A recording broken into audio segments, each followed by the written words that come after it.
You will do nothing. Nothing at all. You will do nothing. Alright, and I guess we'll be starting now. Alright.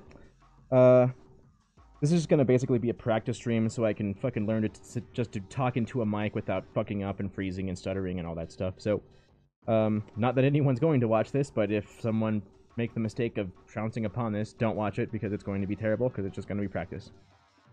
But in order to practice right, I have to start talking about this stuff eventually, so I guess I'm just going to stream of consciousness. And I guess in order to talk about things, I'll give myself a few different specific kinds of topics to talk about, just so I have something to say to fill the airtime. Alright,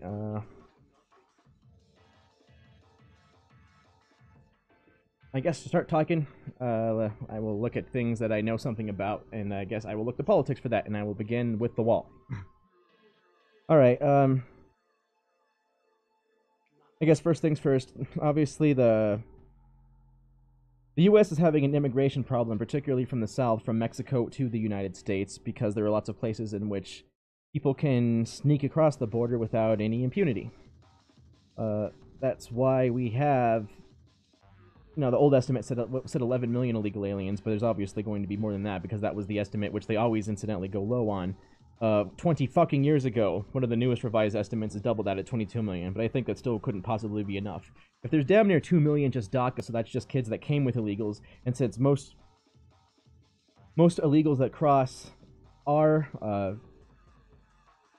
just single men that go across rather than their families, then I would imagine that 22 million is way underselling it, and there's got to be probably closer between 30 and 50 million in the United States.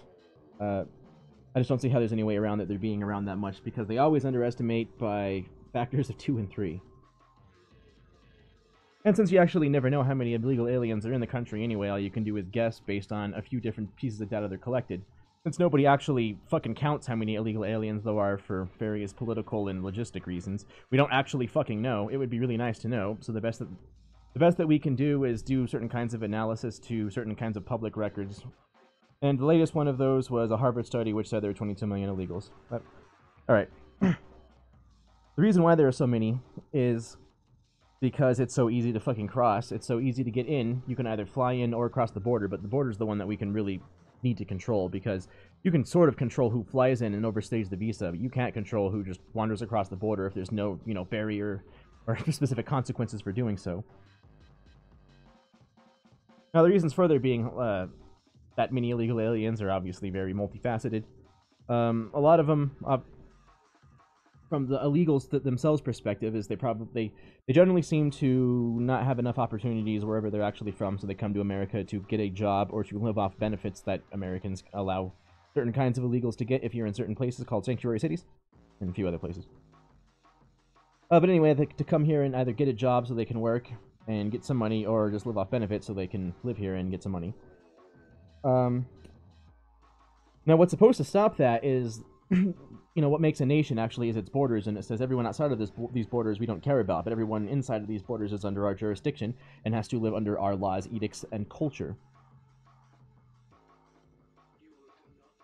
The whole problem with the illegal immigration and the wall thing is that that's not being enforced by the federal government sufficiently in order to dissuade the illegals from trying to come over, and likewise, so many politicians and then corporations and their corporatist buddies benefit off illegal immigration because it artificially drives wages down, and it causes a whole bunch of other necessary government necessities that government can use as an excuse to continue to grow itself in order to meet the services of its quote-unquote population, but really buttressed on by how many illegals are soaking it all up now.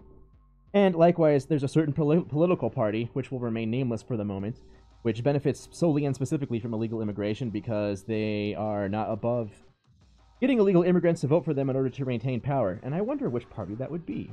Anyway. So that's why there's fucking so many illegal immigrants here, and that's why there's not really been anything done to stop it. Now, Trump was elected in order to do something about it, and he actually has been doing a lot of things, but he was elected specifically because he was the only one with the balls to say, I'll build a wall.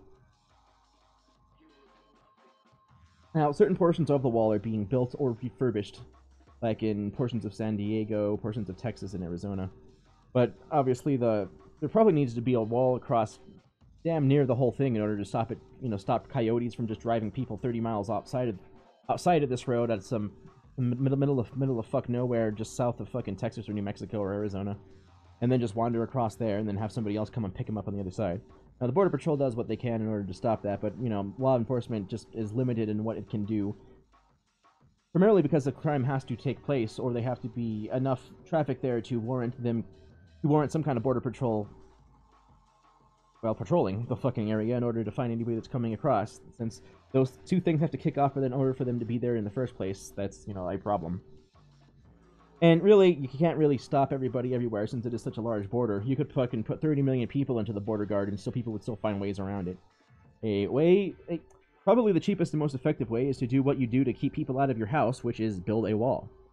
And Trump has been doing that, but he's getting nothing but resistance on all political sides in order for it. The Democrats obviously don't want it because they need voters and to grow government as an excuse via Hegelian dialectic.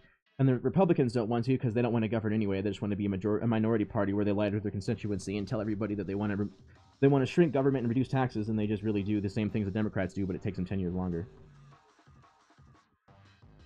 All of those involved, of course, then their campaigns are financed by a donor class, which stands to make a whole lot of money and stands to lose a whole lot of money if the immigration issue is ever getting under control. And really, it shouldn't even be immigration. That's semantic infiltration. All right, first, legally they were illegal aliens. That's an PC term, but that's totally fine, totally specific, describes exactly what they are perfectly in a perfectly fine legal term. And then in order to semantically infiltrate our language, so we change our language and change the way we think about it, PC idiots began calling it illegal immigration, which itself is a goddamn oxymoron because the legal definition of an immigrant is a legal migrant. So an illegal, you can't have an illegal legal migrant because that's ridiculous. And then, of course, that wasn't enough, so then they further enhanced the semantic infiltration, and now they're called undocumented immigrant, and they'll just keep going and throwing in buzzwords in order to try to change their language so that in the cultural zeitgeist or whatever, there's no goddamn difference between a citizen and a goddamn illegal alien, or as they want them to be called, an undocumented immigrant. The whole goddamn thing is stupid, useless, and nonsensical, but that's, of course, no surprise anyway, because that's just how it works there. Alright, anyway, so Trump has been battling with the political establishment in order to get a wall built, and right now the big hubbub is that there's going to be a government shutdown when they go to make a discretionary spending bill to fund, the various portions of the government. And Trump said that if there isn't a provision to fund at least $5 billion worth of the wall, he's not going to sign it, which will cause a shutdown. Now, firstly, a government shutdown is totally fine because the government shuts down literally every week. It's the non-discretionary portions of it that are spent, so it's non-essential government, which really means every weekend that, you don't work, the government is closed down, at least that part of it. Likewise for holidays. If it's a government holiday, the government shuts down. So, since the government shuts down every weekend of the year and then a whole bunch of holidays, I think it's totally fine for it to shut down for a week, a month, even potentially longer for when it comes to, buttressing some actual goddamn security. The border security thing is worth it, and frankly, I think Trump should fucking... It seems initially he was going to go for the whole lump sum of a $20 billion to $25 billion wall, but since nobody seems to have the political will, even though the U.S. Congress is totally fine spending hundreds of billions of dollars and everybody else in the world's fucking goddamn border defenses rather than America, Trump seems to be compromising by going for the wall in small increments. And so this $5 billion portion would build, I don't remember how much, but some significant portion of it, at least in the worst areas where traffic is known to be crossing. The reason why this is, well, obviously it's in the news because the illegal immigration issue is a big deal, as has been the border thing and this quote-unquote caravan, which is just, Sorosian nonsense, fucking George Soros written all over it. Keeps bringing it into the news so that the right can say, see, border, we need a border because illegals are bad, which they are. And the media, the dog shit controlled media and their goddamn political handlers and the Democrats to say, oh no, it's a moral issue. Illegal immigrants are better than you. They work harder than you. They commit less crime than you, even though by definition they're here, coming here illegally is a fucking crime. Just trying to guilt everybody into accepting the semantic infiltration and the newspeak infiltration via 1984 to try to make people think differently about... If you change the language, you change the way people think about it, and you change the culture. And I already went over this, obviously, they're trying to make it so that illegals are... There's no difference. That people pay no different regards from illegals to legal citizens. And, alright, so in the latest dispute, like, Pelosi and Schumer basically said they're not going to have anything to do with the wall. They won't want to fund any portion of it. They may talk about funding $1.5 billion for a fence, but not a wall, so they're grinding their feet, they're grinding their heels in. They seem to be applying, like 2 levels of Alinsky there, to say that a wall is evil and immoral, so we can't have one. Even though, you know, they were all fine with the wall fucking 10 years ago. But they'll compromise by making a fence, and of course the reason for that is their donor class doesn't want to stop the flow of illegal immigration, so they have to pay more people. And the Democrats themselves don't want to stop the flow of illegal immigration because it's votes for them, and a justification for more and more government. Now, they had a public meeting, which apparently, like, Schumer and that cocksucker crying Chuck Schumer and that stupid fucking bitch, Keeper Pelosi, weren't aware that it was going to be a public meeting, but they met in the Oval Office with Trump, and they started talking about it. There was a back and forth. Everybody's watched the news. I'm sure if you watch the news at all, you've heard and seen it. It was an excellent fucking case of Alinsky and counter-Alinsky, where Pelosi would apply some Alinsky, and then Trump would talk around it, try to be just blunter than her, take away the thing that she was saying in order to keep it in his terms rather than her terms. So she would pull Alinsky out, and Trump is much smarter than they are and much better at propaganda and actually knows how to use counter-Alinsky, unlike the lefties who only know how to use Alinsky itself and don't have any idea how to counter it. Trump countered everything they said, made them look stupid and foolish, you know. You know the drill. It is as expected. Now, it seems like that was really going to piss them off and definitely make them, Pelosi and Schumer, that is, not want to have anything to do with funding any kind of wall when Pelosi takes power in the House in next January. And they're not. So basically, Trump is saying, well, it would be useful to do it now, but because of the stupid cloture to stop the filibuster. In Senate Rule 22, in the Senate, you need 60 votes in order to break a filibuster, and then, therefore, to move on to vote on it. So the Democrats have been... Well, the Republicans did this too when they had power. But the whole thing is fucking being abused. The Federalist Papers, which I know a thing or two about, has 2 instances where they basically say you shouldn't... For normal, everyday, regular government business, you should not have anything other than a simple majority in a legislature because it means that the minority will always be the ones that are actually fucking controlling everything. They intimate that 2 times in the Federalist Papers, which I think is enough to say, fuck Rule 22 in the goddamn stupid Senate, get rid of that. But that's not going to happen because nobody has any political will to do so, and they're reliant on it. They think it's some kind of protection. So, nothing will go through in the House. Or, I mean, even if it went through the House, it won't go in through the Senate. There's not enough votes to invoke cloture. So that's probably not going to happen. Now, if Trump can get a deal on a border wall in exchange for a bunch of stupid nonsense, it would actually be a win in the Democrats' favor. It is actually super good that the Democrats are using that 2 kinds of Alinsky in order to say that it's immoral because they don't want to do it. And just not give him a win because they think that if anything they agree with on Trump on is a win, and therefore it's politically bad for them, they think they have to just keep pounding offensively forever.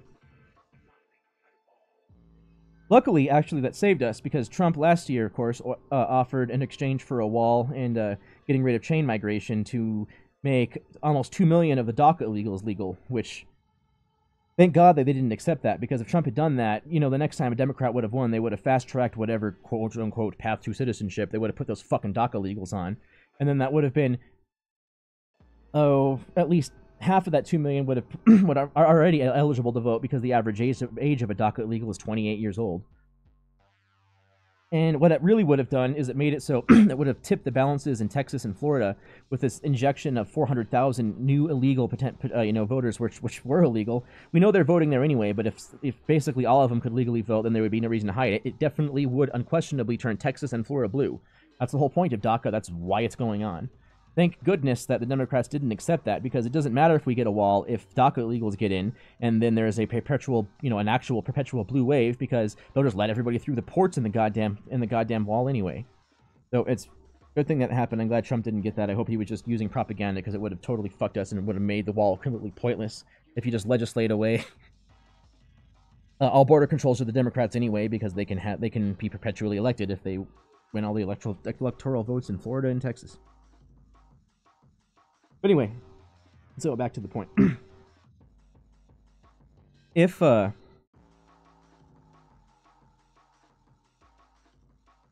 Trump was to try to go into some other deal like that, could fuck us in whatever way, but it seems that the DACA thing is off the table now, and now they're negotiating smaller things. So Trump, they're trying to offer that $1.5 billion for a fence in exchange for a bunch of other crap, which, like, it doesn't really matter if they worked with him or not and they give it to him or not, because Trump does have an out, which he knows this. He just hasn't been talking to them about it until recently, because with that extra money that was in the discretionary spending bill last year, which funded the military, up to $800 billion, there was a potential money windfall there to entirely build a wall if he just had the military do it, which Trump could obviously do because he's commander in chief, and then if he can legitimately say that a border wall is an absolute necessity for national security, which I think is obvious itself with this fucking caravan thing, that he could have the Army Corps of Engineers build the wall, or whatever engineering conglomerate that the Pentagon would put together to build it. And I think that's probably what he's going to have to do. I think he's trying to spend a little bit of time shaking the Democrats up and making them super triggered and super anti the wall. So then when they build the wall, they'll be, there's not going to be anything they can do to stop it if the military did it. But he'll have to try to temper it in order to make it so that when they criticize, in their zeal to criticize the wall, they accidentally end up talking shit about the military, which you can spin to make them look bad. I think that's what Trump is going to try to have to manipulate this into going into, just to continuously make them look bad in order to win his agenda out. So I guess let's hope something like that happens. Either the Republicans pull their head out of their ass and they just say fuck Rule 22 in the Senate and they get this goddamn funding down for this wall, or Trump just has the military build it, because I don't think there's any other fucking way he's going to do it. And if there is any way he'd do it, the cure would probably be worse than the disease, because if you make 2 million DACA illegals legal suddenly, even though a whole bunch of them are already voting, it's definitely going to turn the key electoral states blue. All right, I guess I'll move on to something else. How about Paris riots and the yellow vests? Now, obviously, everybody knows what's going on in Paris, too, to some degree, even though Western media basically has a complete blank out in order to try to make it so people don't understand what's going on and doesn't know what's happening. But I guess in case you're one of those people, which is not likely because nobody's going to watch this, but anyway, no, what's actually going on there is a literal revolution. Actually, probably a revolt more than a revolution, because not everybody involved in it is kicking in for a new government. They're just revolting against the current one in order to supplant some change. Now, like, the French people are at large are really pissed off about a lot of things. They're just they're more collectivist than Americans by nature, but even they have as noted by their history, a breaking point. So eventually, when the government becomes too haughty and up in its own britches and it starts ignoring them, ignoring the populace and just doing whatever it wants because it thinks it knows best, because Machiavellianism, the people eventually get pissed off and there's some kind of popular revolt. It happened with the French Revolution. It happened in more ancient times all the time. It's happened more recently in the 60s with the student revolt. And basically, they just run around and break stuff for a while until the government pushes out and gives in, because the government eventually always does. Now, what's going on now, it seems to be like the entire agenda of the political establishment in France, including what Macron is doing. But the straw that broke the camel's back was an excessive gas tax that they put on, just fuel, in order to dissuade people driving and make windfall money for climate change, in accordance with the goals of the Paris Accord. Now, the people there are already pissed off about a lot of things. These want, like, a certain percent of the population is pissed about migration, a certain percentage of the population is pissed about their healthcare system, a certain percentage of the population is pissed off about what the bankers and everything. Everybody has some kind of gripe, and the straw that broke the camel's back seems to be this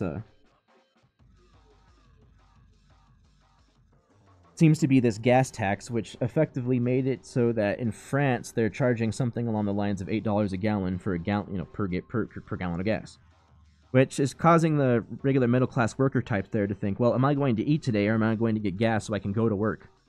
It's like high rising energy prices is an absolute economy killer. And then eventually it comes to a point where if people have to choose between eating and driving to work so they could get money to pay for the food that they can eat, it's not all that unlike what happened during the French Revolution. Like I can work or eat. There's not really any other options here. And so they donned their yellow vest, which in France, all motorists are required to have a yellow vest in case there's in case some kind of emergency happens, they could put it on and you could see them on the road. So they're using these yellow vests to show their solidarity as a symbol against the dogshit political establishment that's been trampling all over them for the past century. Now, there's so many people involved in the protest that it's hard to knock it down. It's not like a monolithic thing. They basically seem to be the fuel thing was the straw that broke the camel's back, but everybody's just aggregating their problems with the government now and just working together kind of as a group. Although obviously different portions of the group are doing very different things. The majority of the yellow vests seem to be just wandering around demonstrating, saying, we've had enough of this shit. But a certain segment, which I guess it's expected because a certain segment of every population, there's going to be, some rabble-rousers, some violent people, some sociopaths, some psychopaths, and some criminals. It seems that a whole bunch of, well, not a whole bunch, but a portion of the population, probably including people that are in Antifa and people that are maybe even far right, that are pissed off enough to do some violence and break some stuff, are using this movement as cover for them to go do their own thing. So around the streets of Paris in particular, or around that archway, the yellow vests in general just seem to aggregate, but that small percentage of them that's down to get rowdy is going through the streets in this really high-scale area and basically just burning cars, breaking windows, just destroying the whole fucking place. Taunting the police, throwing rocks at one another. The police, they flashing, moving, fighting, blah, blah, blah, blah, blah. What it seems to effectively be is a popular revolt in France, which is causing the government and the establishment in general to just start shitting themselves because they know that they're totally unable to control what's going on now. The government already caved temporarily. I'm sure they're going to just find some other way of putting it in on this gas tax. So they said they'll rescind it and delay it 6 months so that they won't put this gas tax on, so it won't they won't start charging people more. Now, I would guess that at the end of that 6 months, they're going to try to put it down again. They might just reduce it by 20%, but try to dial in an amount which won't cause the people to continue their problem. Won't continue this popular revolt. But it might not even make it that far because though they caved on the gas tax, the protests and or riots are continuing.